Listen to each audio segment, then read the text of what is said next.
Hi, we are from Mechanical Engineering student, second year, second semester. We present some questions regarding C++ programming for assignment 1. For the first question, the question we discussed by Yunus Othman, second question by Muhammad Syukri, third question by Siti Aisyah, and the last one by Alya Hannani. For question number 1, it asks for a simple calculation with two input. Both are even number, but for the first one, it has to be 10 to 30, and the operation is limited to plus and minus. And also asks for a switch statement for the operation, and also has the program asks for the user if they want to continue or not every time they did a calculation. And also it asks for error control, so if they put key in at side of the even number, they will display wrong input. So for the pseudocode, first I declare the num1 num2 sub minus option as integer and con as a char. So I do the first loop is do and while, and I prompt and get num1. So this is the requirement for num1. It has to be even number and between 10 and 30. Then prompt get num2 and also the requirement. Then I prompt and get the op. They want to do either they want to do the plus or minus. So the plus they will sum and they display the sum, and also they ask for if they want to do another collection same as the minus. Display the minus, prompt and get the con if they want to do another collection. If they put in side of 1 and 2, there's display wrong input, and also ask for if they want to do another collection. And if they key in if they key in side of the even number, they will display invalid input for the num2 and also num1. So this is the loop, do and while. So for the run, for the result, if I key in the first input is 12 and I key in the input is 20, for example, it asks for a option as either addition, press 1, or subtraction, press 2. So I have to 1, it will give the answer 32, and it also asks for another calculation. If I say yes, I press Y, pick Y, and it asks for another first input and second input. If I do it, give the odd number, for example 3, it will display invalid input. Do you want to do the calculation? If I say no, it will get out from the system. Okay, for the second question, the question asks to find the frequency of each digit in a given integer. As you can see here are the sample of output of the question.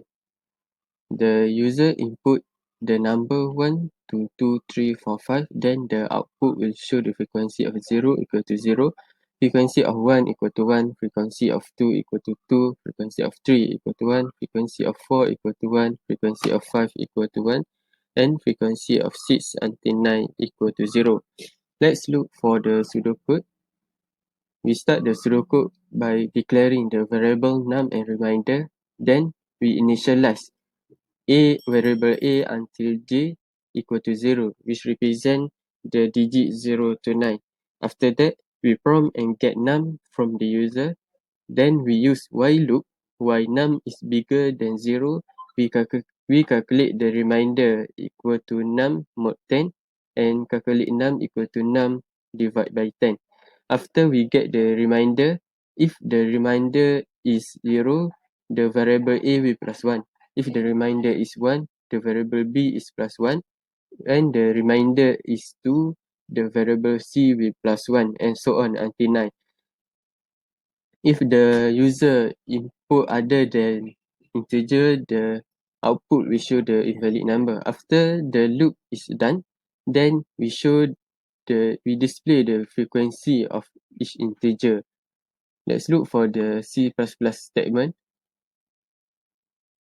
The first one, we declare the variable, then we prompt and get input from the user. Then we use while loop and switch case function. Then after the loop is done, we'll show the output which the frequency of each number 0 to 9. Then we look for the compile. If we input any number such as 2, 3, 3, 4, 5, then the output will show the frequency of 1 equal to 0, frequency of 2 equal to 1, frequency of 3 equal to 2, frequency of 4 equal to 1, and frequency of 5 equal to 1. Let's look for other input.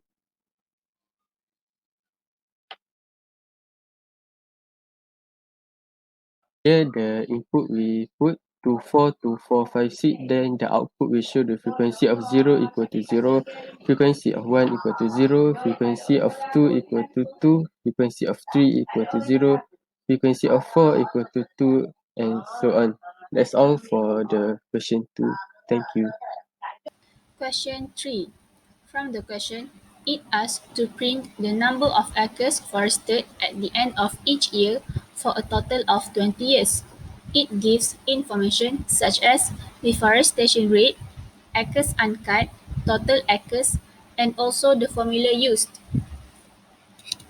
First, we start, then declare variables which are rate, acres, total, and year, and include the information given from the questions, which are acres equals to 2,500, rate equals to 0.02, total equals to 14,000, and year equals to 1. If year less or equals to 20, it will proceed with the next step to calculate acres with the formula acres equals to acres plus acres times rate. Then it will display years and acres. The process will repeat until year equals to 20 and lastly end. But if from the beginning year is more than 20, it will directly end the process. Here is the program. I use for loop and array, and in this case, the value is 20 for 20 years. As I'm using integer year equals to 1, in the array, it has to be year minus 1 because arrays are indexed from 0. Then, I'm using fixed set precision 2 to display all the output in two decimal places. As I'm using this, the program need to include Ayomanic. Lastly, here is the output, starting from year 1 until year 20. Okay, Assalamualaikum warahmatullahi wabarakatuh and a very good day. I'm Alya Hannani binti Roslan, and today I will explain question 4 for assignment 1 of programming, structured programming and database. So firstly, the question requires us to design a program that will calculate how much money we'll end up with if we invest an amount of money at a fixed rate, interest rate and compounded yearly.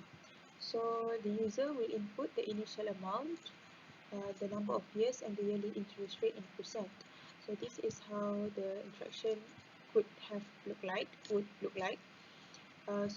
the user will input all the initial amount, number of years, and interest rate, and this is the output of the program. So here I have the flow chart. So first we initialize the final amount, which is equals to 0, and the year counter, which is equals to 0. So and then we ask the user to input all the initial amount, year and yearly interest. So when the user already input the initial amount, we will then change the final amount to the initial amount. We'll equalize the final amount with equal to the initial amount because the final amount will include the initial amount. So the condition is year counter. As long as the year counter is smaller or equals to the year, then the program will compute this equation right here, which is final amount equals to final amount plus final amount times the yearly interest divided by 100 because the yearly interest is given in percent, so we need to change it into decimals and times by the final amount and add up with the past final amount to get the new final amount. So as long as this condition is true, the loop will repeat itself. This equation will be computed, and if it is false, then the program will print the final amount that the user will end up with. So that is the end of the program. Okay, so now here I have the program that I have created.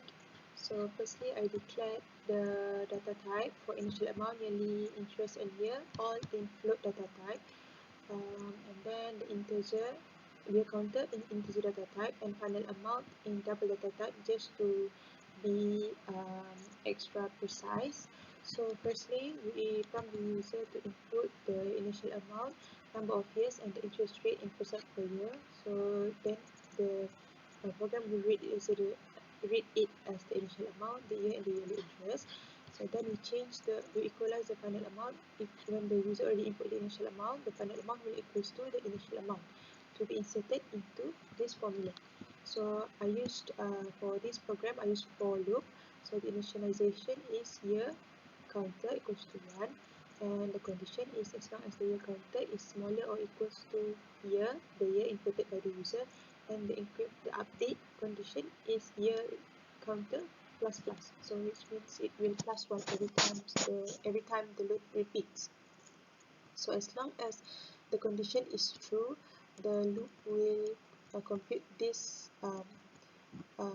equation right here, just as I explained in the project just now. So and then in the end, the program will output the amount of money that the user will end up with at the end of the contract. Okay, so to test the